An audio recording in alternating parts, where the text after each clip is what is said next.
자, 우울할 때는 여론조사 꽃좀 보시고요. 국민의힘은 신뢰한다는 게 31에 그쳤고요. 그 70대 이상 남자와 20대의 남자가 지금 동기화 됐다. 다음 주에 해볼 생각인데 네. 윤석열과 김건희를 넣어볼 생각입니다. 헌재가 57로 제일 높습니다. 지금- 검찰 보시면 22로 굉장히 낮습니다. 자, 여론조사 시간인데 저희가 요즘은 이제 다른 여론조사를 별로 안 보지 않습니까? 안 보고 자, 저희 정례조사 먼저 보겠습니다. 저희는 정례조사도 ARS는 빼고 당분간은 전화 면접 저희가 가장 보수적으로 그러니까 잘 안 움직인다고 하는 저희가 2년 동안 해보니까 정말로 잘 안 움직이는 게 전화 면접이더라고요. 특이하게 그랬습니다. 사람 마음이라는 게 그렇게 휙휙 움직이지 않는다라는 걸 예. 저희가 2년 동안 조사해서 파악했는데 그리고 이번 조사에서 진보 보수 표집이 거의 똑같이 나왔어요. 이번에는 예, 진보 26.5, 보수 26.7. 네. 표집이 거의 비슷하게 이루어졌습니다. 한동안은 보수가 훨씬 많이 잡혔죠. 많이 잡혔었죠. 네. 예. 근데 이제 드디어 좀 비슷비슷하게 잡히기 시작했는데 그러는 사이에 보수가 결집한 건 맞아요. 네. 저희가 네. 보니까 네. 보수 중심으로 그러니까 보수 중심으로 결집한다는 여론조사 엄청 많이 발표됐잖아요. 예, 예. 저희는 그 정도는 아니다라고 네. 해왔는데 근데 지금은 이제 어느 정도 뭐랄까 균형이 맞춰지고 있는 것 같은데 네. 기간이 지나서 지금 그 결과 저희 전화면접 조사를 한번 보시죠. 그 결과 저희 전화면접 조사는 민주당이 48, 국힘이 34, 거의 14%포인트 차이입니다. 조국혁신당까지 합치면 야당이 한 20% 가까이 난단 그렇죠. 말이죠. 예. 그러니까 우리가 느끼는 민심이 이 정도 격차거든요. 실제 피부로. 그리고 지금 이 전화면접 조사에 이번 조사에서 중도층들이 한 44.3 정도 잡혔는데 중도층들이 민주당 쪽으로 확실히 쏠려 있죠.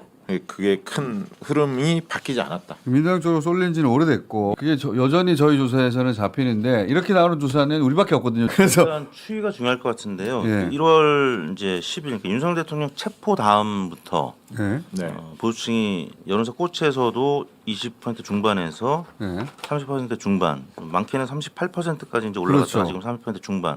그럼 이제 자동응답 방식은 이거보다 한 5%포인트에서 이제 많게는 10%포인트 정도 많이 나오기 때문에 양당이 좀 지지층이 겹치는 지지율이 팽팽한 이런 수준까지 나오고 있는 상황인데 그게 이제 체포됐을 때 네. 흥분할 수 있죠. 그래서 저는 그렇게 이해합니다. 근데 체포가 되는 과정이 너무 길어서 그 과정에 보수가 계속 결집을 했던 거예요. 그걸 보수를 결집시키기 위해서 굉장히 노력을 했고 아스팔트에서도 그리고 나서는 저희는 다시 벌어지기 시작했는데 네. 그런데 다른 여론조사 기관들은 국민의힘이 앞선 채 유지되고 있어요. 근데 뭐 오차범위에서 막 움직이던데 전화면접 조사에서 거의 붙어서 나오는 것 같고요. 다른 여론조사. ARS 조사도 리얼미터 이따 공개해 주시면 될 아니 것 같은데. 저희처럼 이렇게 예. 10% 이상 그렇게 되는 데는 없죠. 없어요. 예. 그래서 우리가 조작됐다고 막 말하겠지 저쪽에서. 아 그래요? 우리는 우리만 맞다고 말할 거고. 근데 과거 선거에서 뭐 리얼미터도 적중한 사례가 많지만 꽃이 적중을 했잖아요. 그렇죠. 예, 무시할 수 없죠. 그런데 우리만 틀렸다. 우리만 이렇게 나오니까 지난 총선 때가 비슷해요. 왜 우리만 이렇게 나오지? 여하간 저희는 그렇습니다. 자동응답 방식에서 리얼미터뿐만 아니라 이제 박지원 대표님 계셨던 윈지코리아도 오차범위에서 살짝 높은 네. 수준이기 때문에 민주당 입장에서는 긴장할 이 부분을, 수밖에 없죠. 긴장을 해야 된다는 거죠. 노른자 꽃 하나만 보고 갈 수는 없으니까. 그렇죠. 네. 하지만 저희는 저희께 맞다고 주장합니다. 예. 그래서 진보층도 여론사가 오면 적극 응답을 하셔야 됩니다. 왜냐하면 투표에 또 영향을 미칠 수 있는 네. 지표이기 때문에. 흑수 금은손. 네네. 어쨌든 중도층 흐름을 보면 네. 여전히 그 민주당 쪽이 앞서 있다. 저는 그렇게 판단하고 그렇죠. 있습니다. 이제 정권 교체냐, 정권 연장 이 부분에 대해서는 자동응답 방식조차도 예. 정권 교체가 좀 교체가 높고. 높죠. 되게 저희는 더블 스코어 차인데 네. 되게 10% 내외에서 높습니다. 다른 조사에서 저희는 거의 더블 스코어 차예요. 네, 근데 네. 다른 조사들 그러니까 국민의힘이 이기는 조사에서도 한 10% 정도 네. 앞서게 나오잖아요. 그러니까 네. 실제로는 저희처럼 더블 스코어라는 거예요. 저희 주장입니다. 김현 총수 네. 의견에 동의합니다. 여론조사 꽃만 보고 갑시다. 네. 라고 저는 주장합니다. 자, 우울할 때는 여론사 꽃좀 보시고요. 지금 어떤 식으로 그 여론이 형성돼 있냐면 대략 한 3대 6.5 네. 이런 정도 비율로 저희는 갈라져 있거든요. 그렇죠. 윤석열 측의 주장, 극우의 주장이 한 30%. 예. 나머지 한 6.5. 예, 6.5. 요 65. 비율이 거의 비슷하게 유지가 돼요. 비상계엄 빠르게 해제될 수 있었던 이유가 뭐냐? 윤석열은 지금 끊임없이 금방 해제할 경고용이었다고 하거든요. 헌재를 통해서도 얘기하고 아스팔트에도 얘기하고 그거 유튜브도 얘기하고 다 이 얘기를 해요. 네. 그게 이제 지금 29예요. 그렇습니다. 뉴스공장 비롯해서 나머지들이 네. 이야기하는 게 무슨 소리야 시민들이 맞고 신속에 의해서 그렇지. 이 상식적인 주장인데 그렇죠. 이게 65, 3대 6.5 정도 비율인데 네. 다른 데도 거의 비슷한 이 비율로 유지가 돼요. 그렇죠. 질문해 보면 계엄과 관련된 질문은 비슷하죠. 중도층이 29.5 대 69.0인데 압도합니다. 근데 이제 대구 경북은 약간 넘어갔어요. 대구 경북은 지금 박빙이에요. 예. 모든 조사가 예. 팽팽하게 박빙이고 이게 벌써 2달째잖아요. 계엄 예, 이후에. 예. 초기에는 거기도 압도적이었는데 그 지금 반반이 됐어요. 대구 경북은. 네, 청취자들이 궁금해하시는 국민의힘 지지층은 어떠냐 궁금해하실 텐데 한 20% 정도만 상식적으로 판단하고 있습니다. 국민의힘 지지층. 국민의힘 지지층은 이게 뒤집어졌어요. 네, 완전 구구적인 시각에 네. 동조하고 있고요. 그 초기부터 말씀드렸지만 저기서는 대선이라고 생각하고 그렇죠. 여론이 네. 계엄이 아니라 대선이라고 생각하고 우기는 지금. 거죠. 그리고 보수 지지층은 그걸 받아들였어요. 대선에 이기려면은 이렇게 받아들여가지고 진실이 절대적 가치가 아니라 그냥 상대적 가치가 돼가지고 그러니까요. 좀 잘못돼도 그냥 계속 지지하거나 뭐 약간 그게- 우기는 그런. 대선에 이겨야 되니까 네. 그 하위 변수가 돼버린 거예요. 계엄도 아니야 그거 계엄 아니고 금방 풀려고 그랬어. 개몽령이다라고 네. 주장하는 거고. 개몽령. 네. 그렇게 논리를 전개하지 않으면 예. 그 대선에서 지겠는데 이렇게 무너질 거라고 생각하니까. 생각하는 거죠. 자, 예. 그러면 그럴수록 고립됩니다. 중도하고 분리가 되는 거예요. 아, 고립돼요. 예. 왜냐하면 갤럽 조사에서 정당별 신뢰도 조사를 했는데 1월 21일에 23일 조사는 이것도 굉장히 의미가 있었습니다. 국민의힘은 신뢰한다는 게 30일에 그쳤고요. 민주당이 40일. 이 격차를 보면 정당 지지도가 또 다릅니다. 갤럽 조사에서 정당 지지율 거의 붙어서 나왔거든요. 그렇죠. 근데 신뢰하냐 물으면 저렇게 40일 대 30일. 이 얘기는 뭐냐면 국민의힘이 확장력이 확실히 떨어져 있구나. 그걸 중도가- 한눈에 볼 수가 있어요. 중도가 떨어져 나가. 그래서 이런 조사 결과를 그래도 유심히 봐야 한다. 정권 교체 이재명 대표 개인을 놓고 한 후보 선호도는 대체로 크게 변화가 없었다는 거죠. 그렇죠. 아, 그리고 이게 비슷한 질문인데 싹 다 잡아드리라. 이건 뭐냐 이게.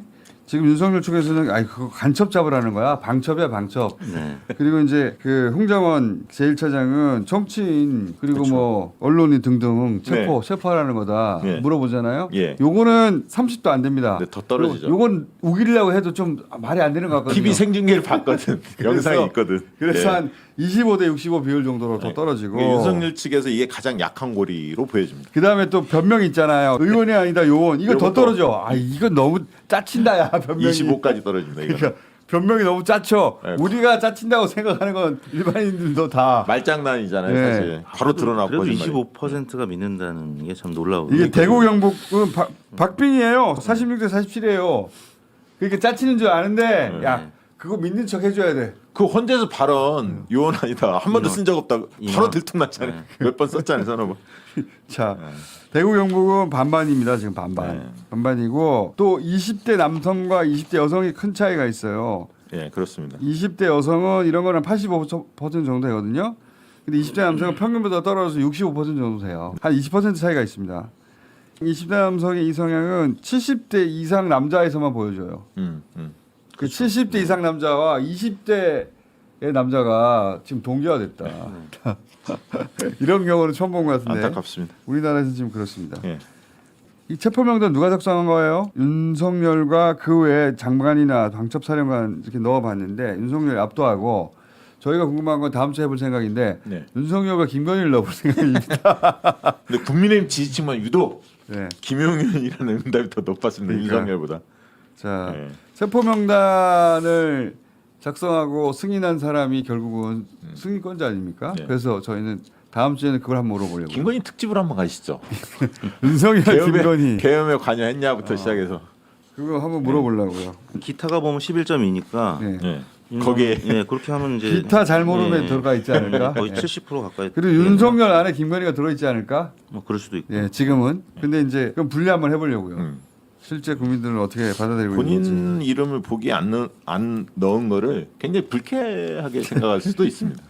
군 통수권자 복귀 이게 이제 또 30대 65로 다시 복귀를 합니다. 대선으로 그렇죠. 받아들이는 거예요. 3대 6.5 이 비율이 지금 여론의 지형입니다.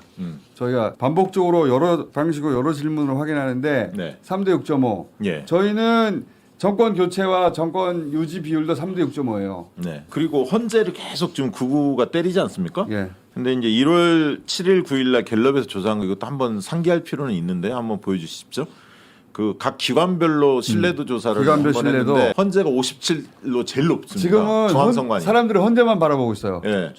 검찰 보시면 22로 굉장히 낮습니다. 경찰이 엄청 올라갔어요. 이건 물론 1월 7일 9일 날 조사한 거고 그 뒤에 이제 약간씩 변화는 했을 거라고 추정은 됩니다만 어쨌든 헌재 중앙선관위 신뢰하고 그 있습니다. 공수처가 떨어졌는데 체포된 이후 다시 중앙처가 올라갔습니다. 예. 그 전 이게 지금 체포되기 직전이니까 좀 예. 낮게 나오는 거고요. 공수처가 그때 욕 진짜 많이 먹을 때 아니에요. 그렇죠. 지금 물어보면 확 올라가 있을 거예요. 이것도 한번 나중에 꽂아서 예. 유사한 조사를 한번 해봤으면 좋겠습니다.